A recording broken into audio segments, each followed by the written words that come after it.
Hunter Moran joins us in the show kitchen and shows us how to make ribeye steaks. Hey guys, it's Jodi here with Honeysuckle Bee-stro, and we have Hunter Moran, who is an attorney here in Clay County, and he is running for Clay County prosecutor. So Hunter, welcome to the table. Yes, thank you, Jodi. Thank you for having me. Happy to be here. Well, good, good. So, okay, what we do here, we just have conversation to find out a little bit about you. This is your first time to run for a political office. And so talk to me about why you decided to become an attorney to begin with. Yeah, so I will tell you, attorney was not my first thing that I was going to do. So my brother is an accountant here in town. He does taxes at Moran Tax and Accounting, and I did some internships with him in high school and thought, maybe I'll do accounting. We'll do a brother thing. And I quickly realized accounting wasn't for me. Yeah. I didn't want to look at it. Are you a numbers guy? No, not really. Yeah. So, my brother and I are a lot alike, but in that regard, I didn't want to, sit and look at numbers on the screen. Right. So, the story is 2016, I was going to ISU. It was orientation day. Dad was still here with us, and he had always kind of been pushing me to pursue the legal system. It's something I was always interested in. I can remember when I was little watching high stakes murder trials, Jodi Arias, Casey Anthony, stuff like that. So he was always one that, pushed us kids to do what, we thought maybe was out of our reach, but, he believed in us to do it. So at orientation, I decided to change from accounting to political science legal studies. Okay. Probably one of the better decisions I made. So ever since then, never looked back, and that's kind of what got me into the legal field. So I went to ISU for 4 years. Then after ISU, went to Robert H. McKinney School of Law. That's in Indianapolis. Okay. I'm a small town kid, so I commuted to both of them. Stayed here in Brazil the whole time. So, but I also made the crazy decision to, right out of law school, toss my own shingle right here in my hometown. So I started Moran Law Office, my firm, and I couldn't be more blessed. It worked out really well. Well, so, good. Yeah. So what year did you start your law practice then? 2023. 23, Yep. Okay. Yep. So your dad passed away in what year? 2016. 2016, okay, because I've heard you talk a little bit, reference your dad a little bit. So was that probably your biggest life-changing moment? Yeah. For sure. Nothing, really comes close to that. And I would say he pushed us when he was here, but also, after he was gone, it was something like, I want to fulfill what I promised him, so, and here we are. I was, able to get it done, and hopefully he's proud. So, yeah, that's nice. That's nice. So, your family, you grew up here in Clay County, and and so where did you go to elementary and high school and all that stuff? So we lived in Center Point when I was little. So I can, remember, like I said, running the streets of Center Point, chasing my brother on bikes and things, Going to Center Point Hardware and all that good stuff. Yeah. Yep. I remember. Do they have candy there? They do. Glenn, I would go down there and I would get a white chocolate covered Snickers from Glenn's Hardware. I remember it plain as day. And, it's just one of those, memories you have. But, and then, we all did the paper route. My sister did it, brother did it, and then, I did it. So, there was one lady that would always put candy in her mailbox when we went by there. So we were spoiled. We were spoiled out there in Center Point. But so when I was about 7, we moved from Center Point to Brazil, and we've lived in Brazil city limits ever since then. Elementary school, I went to Jackson Township, so that was kind of close to Center Point. So I was a Hornet, and then I went to North Clay Middle School, and then Northview, and then obviously ISU and IU and Indy. So always been located here. We got good family ties and family roots here, and we all love Clay County. So did you play any sports or anything like that in school? Yeah. So I played baseball briefly when I was little, and then kind of didn't play much through elementary or middle school. I was in the band. So in high school, I joined the Northview Marching Knights. As you know, it's a big thing around here. Right. I competed in 3 state championships. I did it for 3 years and got 3rd place 3 times in a row. So I do have a good memory of that, and your viewers will probably think this is funny, but my senior year at state finals, I'm looking up in the crowd, and my dad was the one who did the call out. So they would say, give me an N and spell out Northview, right? Yeah. And I look up there and I'm like, what are these people holding up? And it was my dad. And he had he took a bed sheet the night prior to state and he drew "Go NMK, Bring It Home" on it, and it had a tear in the bottom left corner. But I remember looking up in the stands as we're walking onto the field and seeing him and my brother holding that up. So it was just a really good memory. Yeah. So what did you play in the band? I played saxophone for 2 of the years, alto saxophone, and in the third year, I played baritone. So baritone is the taller one. Yeah. It was about as big as I was at the time I was playing it. But Bob Middleworth was like, can you march this? And I said, I can give it my best. And I'll tell you, marching something that's as big as you are was difficult, but it was fun. I enjoyed it. So. Well, it probably helped you develop some muscles and all that good stuff, right? Lost a lot of weight. Did you? So, yes. Yeah. So have you ever thought about like joining the Brazil concert band or anything like that at some point? Is that on your bucket list? I have, and I really need to. I recently kind of started self-teaching myself how to play piano. Okay. But I did break out the saxophone because I was going to do the alumni night for Northview recently, and I broke it out and played a few things. I was like, probably better not do that. You don't play for 5+ years and you start to lose some of what you had. But eventually, I would like to maybe get involved in that and do it. It'd be fun. So the neat part is, we got 2 judges in town who were part of the band. One of them plays saxophone as well. So it's kind of a unique thing where a lot of the legal people in town are all from musical backgrounds, so it's neat. So Do you think part of the reason why your dad encouraged you to go into law was because you were a little argumentative as a kid? I'm sure if he was here he'd probably say yes. But I don't know. I think so. When I went to ISU, it was 2016, so we were in that different political climate, right? Things were changing, and he always saw that I was, kind of really interested in the law, that, I'd talked to him about being a prosecutor, about possibly being a judge one day. And I think he just saw that when I would talk about accounting, it didn't maybe light me your up face, as much as talking about the other stuff did. So, I can vividly remember having conversations with him, late at night about what my end goals would be. And, we always talk about prosecutor and judge and doing all that. So it's neat to be finally here. I wish he was here with me, but, it's neat to be at this spot. Yeah. So, So there are a lot of different kind of, I don't know what you would call it, but genres of law. Yeah. Did you always want to go into, I guess you would call it criminal law? I don't know. I don't know the jargon. Right.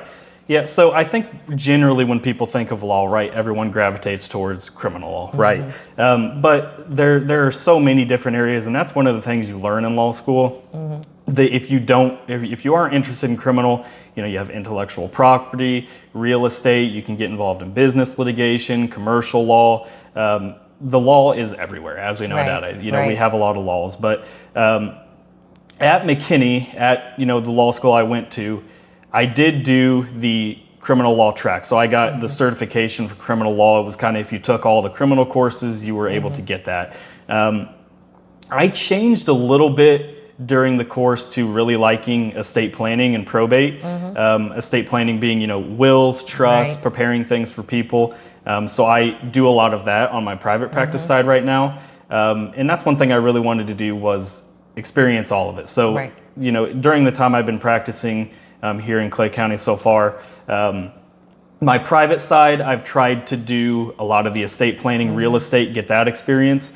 But I've also been a public defender with the circuit court now, handling felony cases. I'm on my 3rd year of that. So it's good to be able to choose what you want to do and really experience all of it.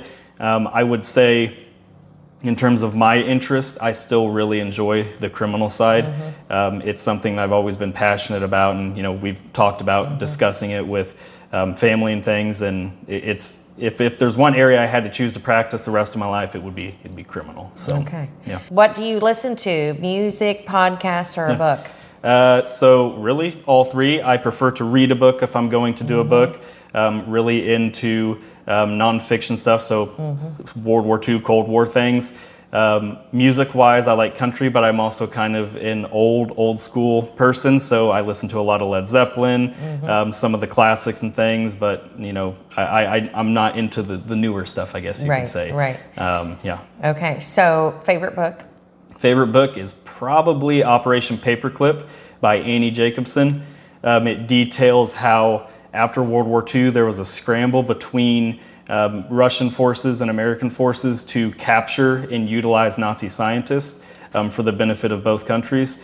A lot of people don't know that a lot of the things that we did after World War II during the Cold War, such as launching Explorer 1, the satellite, and later on the Saturn rockets, were achieved by Nazi scientists here in the United States. Yes. Interesting. Yeah. What's your favorite thing to eat? Oh, it's got to be steak, which we're going to be cooking yeah, today. Yeah, so, yeah, yes. Yeah. Good. I'm glad that you're going to show us how you do that. Yes. If what's a perfect Hunter Moran day?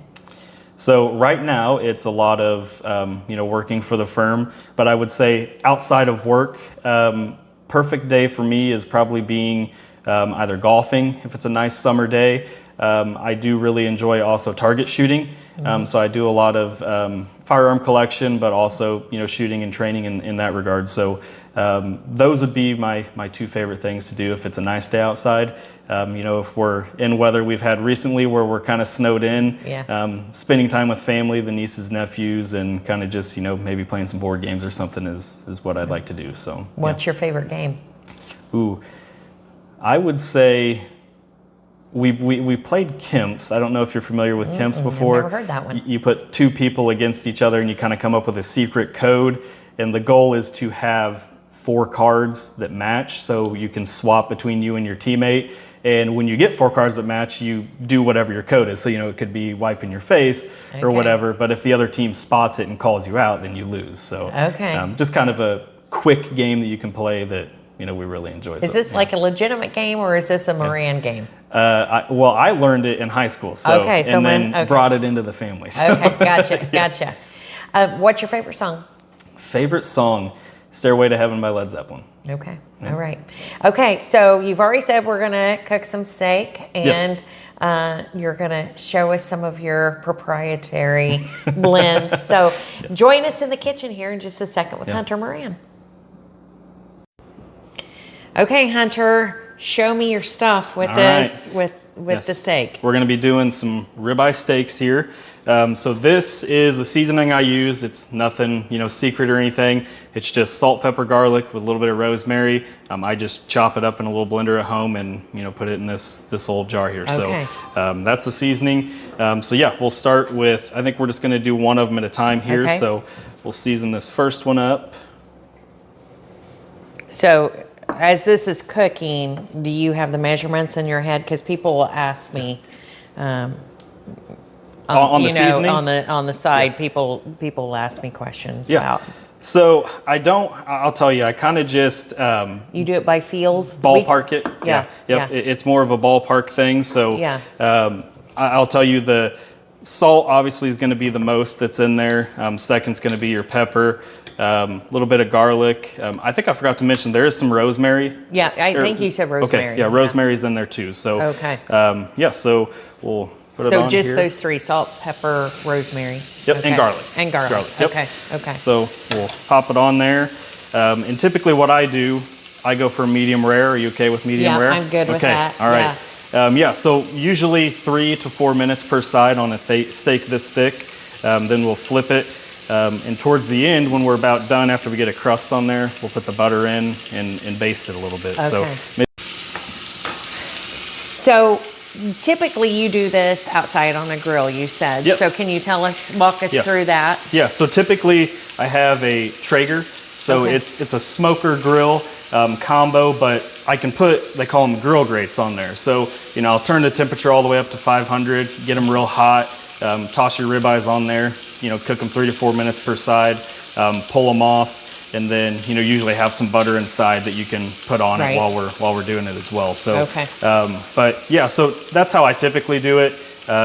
But this is kind of the same. You can't go wrong with a cast iron steak. So. I know. You know what? I never had cast iron, and a couple years ago, we went to the Lodge factory, and they have it like a museum. And I absolutely love cooking with cast iron now. So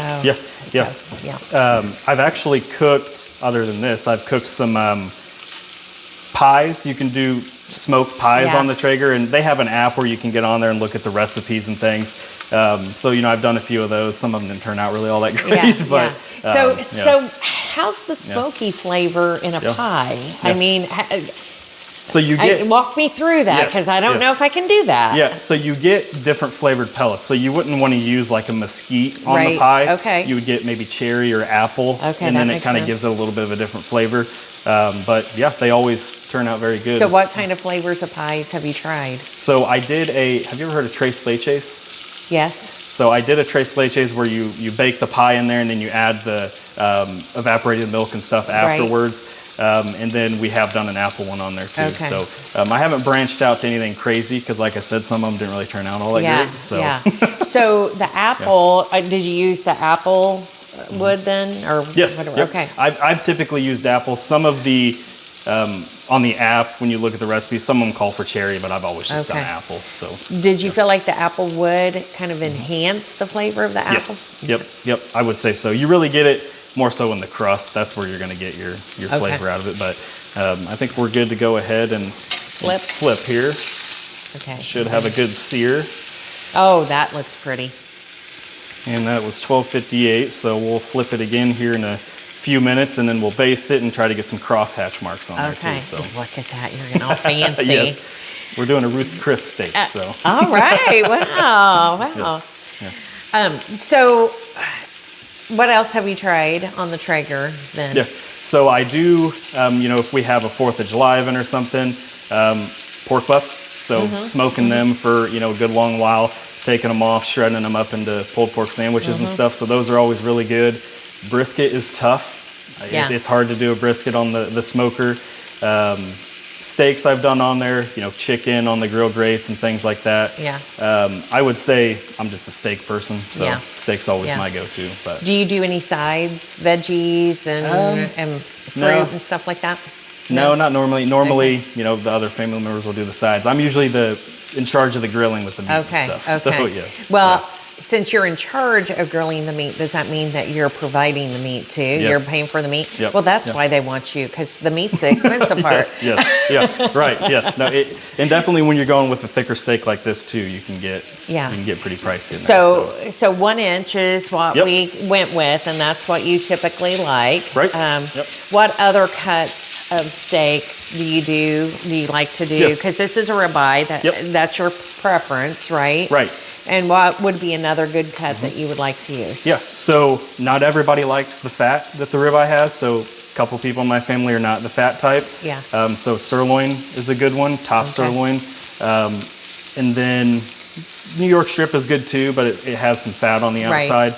My sister really likes fillets. So, sometimes we'll do fillets for her. But and we're all over the map in terms of how we like it cooked. Yeah. I like mine medium rare. Mom wants it well done. My brother wants it well done. Sister's a little different, so it can get tricky. But yeah. So, but ribeyes, I don't think you can go wrong with a good ribeye. Yeah. But and we'll start turning the heat down a little bit here as you see a little smoke popping up. Okay. But we'll flip it one more time. That way we can get an even cook throughout. Okay.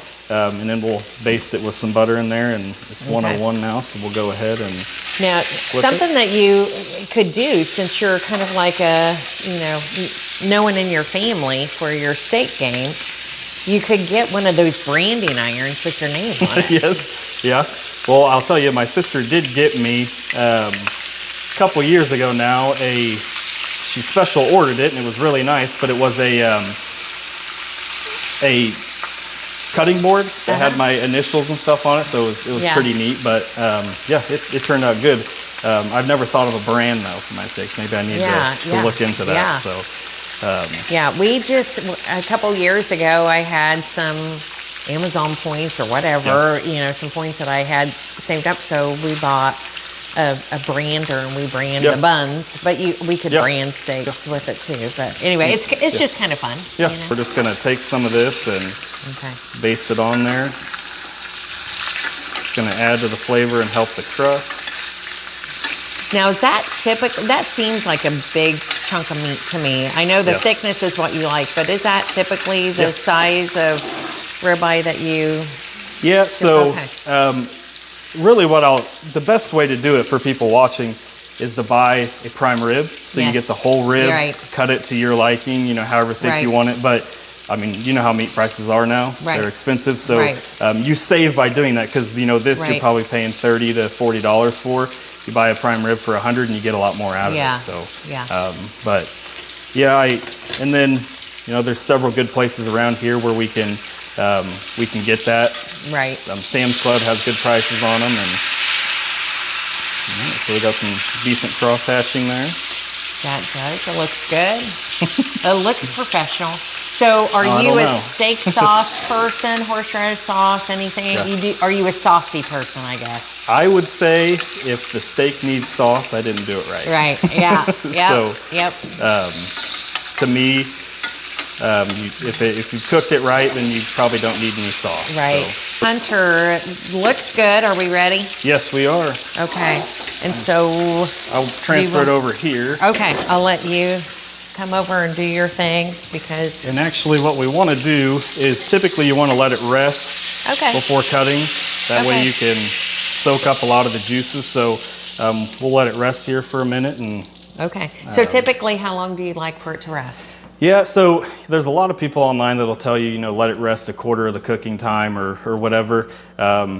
Sometimes you're too hungry, so you don't let it rest. Yeah, but the point of letting it rest is the meat will, you know, absorb all the juices and stuff. That way, you know, if you cut into it right now, it'll kind of all leak out and stuff. So, and you didn't marinate this with anything before you cooked? Okay. No marinate. So, because sometimes I see where they encourage you to marinate it in milk or whatever. Yeah. I've never done that myself. Sometimes I'll marinate it in a soy seasoning, depending on what I'm doing with a piece of beef, but I've never tried milk or anything like that. Well, and some people nowadays are saying to cover it in Wagyu beef tallow, so you can buy that at like Academy and places around here. I haven't tried it, but they use it as a binder. So essentially you'd cover it and then you'd season it that way so it helps it stick to it a little better. I haven't tried it, but I hear the Wagyu stuff is a little better for you. So it smells delicious. Well, I wish you guys could smell it because it smells really good. All right, Hunter, I've got my fork in hand, so. All right, what we're gonna do, we'll just go straight down the center here. That way we have enough for both of us. And we'll lift it up there, take a look. Looks like we got a pretty decent medium, maybe a little better done, but I'll cut a strip off here for you. We were talking, we weren't really paying attention to the time, so. And I usually like to cut long strips outside there, but if you wanna try that one there, and I'll try this one here. Okay, I'm gonna have you cut that down a little bit more for me because I'm gonna look ridiculous if I put that much in my mouth. That good? Yep. All right. I'm gonna soak up some of that juice.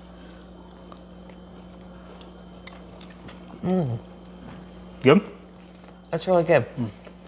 Your seasoning really enhances it. Good job. Well, Hunter, thanks for cooking with me today. Thank you. Thanks for sharing this recipe.